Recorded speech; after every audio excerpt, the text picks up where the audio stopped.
Welcome everybody. I'm the air quotes comedian who is described by the Comedy Weekly as, and I quote, he's an alternative comedian, as in an alternative to comedy. And this is the Polemics podcast. Welcome. I assume that you, dear viewer, are woke, as they say. If you're white, like what I am, then I wonder if you carry a certain niggling little worry in the back of your mind. I have that worry. You know the one I'm talking about. I'm a progressive, ostensibly anti-racist person, Black Lives Matter and all that. But what if I ended up in some contrived situation where I was in a heated debate with a person of colour for some reason, and it got so out of hand that I called them a racial slur? That, I think, is the fear of all progressive white people. Or perhaps it's just me. The racial slur would just issue forth from my mouth, slipping out like a smooth ribbon of racialist feces, and the other party would stop in their tracks and say, "Aha!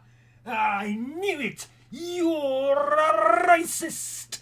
You have revealed yourself. Now and forevermore you are tarnished for all the world to see. Now you must adjourn to the naughty chair and think about your eternal shame." What would I do? Would I try to rationalise it? Would I implore that, far from being a racist, I just wanted to use a word that I knew they would find really insulting because I couldn't attack their character on account of not knowing them all that well? A person should be attacked on the basis of their character and not by the colour of their skin. Some doctor said that back in the 1960s, I think. So, my advice to myself is this. If I'm planning to get into a heated debate with an oppressed minority, be it a racial minority, gay, trans, or a lover of polka music, it would be important to get to know that person before any ensuing argument. Then, at the apex of the dispute, instead of me uttering a slur, I might say something along the lines of, "Oh yeah, well, your views on arable farming are about as credible as your high score on Sonic the Hedgehog." That would be much better for everybody involved, and my closet racism would remain hidden. We're living in interesting times, aren't we? The last few years have seen a resurgence in openly racist white people, and I think it's fucking great. No, not Sieg Heil, is it? I think it's great that those cunts are so visible because it shows the extent of the problem and how much further the human race has to go before we can realise Dr. King's dream. Some of them hide behind plausible deniability, or so they think. All lives matter? Fucking racist. Supporting Blue Lives Matter? Police apologia equals full-on fucking Nazi. If you're not supportive of the oppressed, then you are the oppressor. Is that really what you want to be? Apparently so, if the messages I read on the social media are anything to go by. Oh, hang on, that guy I was arguing with earlier has stopped reeling from my crushing blow about his Sonic the Hedgehog high score, or lack thereof. "Oh yeah," he says, "well at least I'm not a hack who thinks he's funny and can write comedy." I reply, "I know I'm an unfunny hack, buddy. You'll have to do better than that." Okay, for those of you paying attention, we're now on the track where I didn't do the racialist slur against the person of colour I'm arguing with. Instead, I criticised his Sonic the Hedgehog score. He's currently formulating a different response because his assertion that I'm nothing even closely resembling a comedian didn't faze me in the slightest. Still got that niggling worry in my mind though. I couldn't possibly be racist, could I? I'm on the side of people of colour. I'm one of the good white people. The only time I say the N-word is when I'm rapping along to rap songs. Yeah, nah, I'm alright. The Sonic the Hedgehog low scorer has gathered himself. He looks me straight in the eye and says, "You're racist." I shake my head and say, "Nuh-uh, this is the track where I didn't do the racialist slur." He says, "What are you talking about?" Whatever. All white people are racist. And you know what? All white people are racist. And here's why. I've had traffic pigs pull me over for various infractions, and at no point was I in fear for my life. You know, being shot in the face by a pig while reaching for my license and registration purely because they didn't like the colour of my skin. My oh so pearly white skin.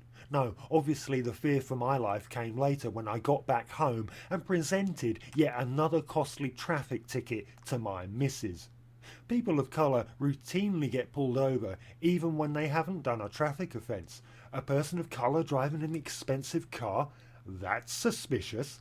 A person of colour driving in the wrong neighbourhood? Oh yes, that's probable cause. To deny the police are systemically racist is, in and of itself, racist. The usual route white people go down is the "it's a few bad apples." Fuck me, the whole orchard is rotten, folks. Time to burn it to the ground and start from scratch, methinks. When I walk into the convenience store, nobody gives me a second glance, even though I am the kind of person who would definitely steal shit if I thought I could get away with it because, you know, fuck capitalism. But due to my melanin deficiency, I am above suspicion. If, while scanning my groceries at the self-checkout, I bagged one without scanning it and then got stopped outside by the grocery store Gestapo, do you honestly think the cops would even be called? Nah, the grocery store Gesundheit and I would chuckle over my oversight, and I would simply pay for the item I definitely wasn't deliberately trying to steal because, you know, fuck capitalism. If I was a person of colour though, I can just picture it. SWAT teams, helicopter, and the media shuffling their research as to how I was always a shifty character, addled with problems, who deserved to be shot 15 times in the back while laying handcuffed on the ground. Fuck me, I'm hardly exaggerating at this point. The thing is, if you're a person of colour, then basically, you'd better never make a mistake, and you'd better be as sin-free as fucking Jesus Christ. The white Jesus, I mean, not the real one. So, fellow white people, are we enjoying our privileges? You know, the ones I just talked about. I didn't even get to systemic racism in banking, housing, employment, education, the justice system, and on and on. Racism isn't a problem of the individual, otherwise it would be fairly easy to do away with it, right? It is as a collective that white people are racist. You don't have to be goose-stepping down the strasse with the neo-Nazis to be a racist, you know. Just by virtue of being white, we are racist. I am a racist. I have directly benefited from a society that looks upon white people the same way a middle-aged hippie woman looks at kittens. The same society that looks upon people of colour the same way a middle-aged hippie woman looks at kittens that have returned from the pet cemetery. It's not just white privileges and the mechanisms of systemic racism that makes me a racist. No, it's also my ignorance. Did you know that people of colour have history? Who knew? I mean, other than people of colour. I'll stick my hand up and admit I have laughed at patently racist jokes. Fuck me, I've even cracked a few on this very channel, I'm sure. I am a racist, right? If you're white, then you're one too. Now, let's all of us, no matter the hue of our body sack, let's all get on with dismantling the system that oppresses everybody except white people. Also, you know, fuck capitalism.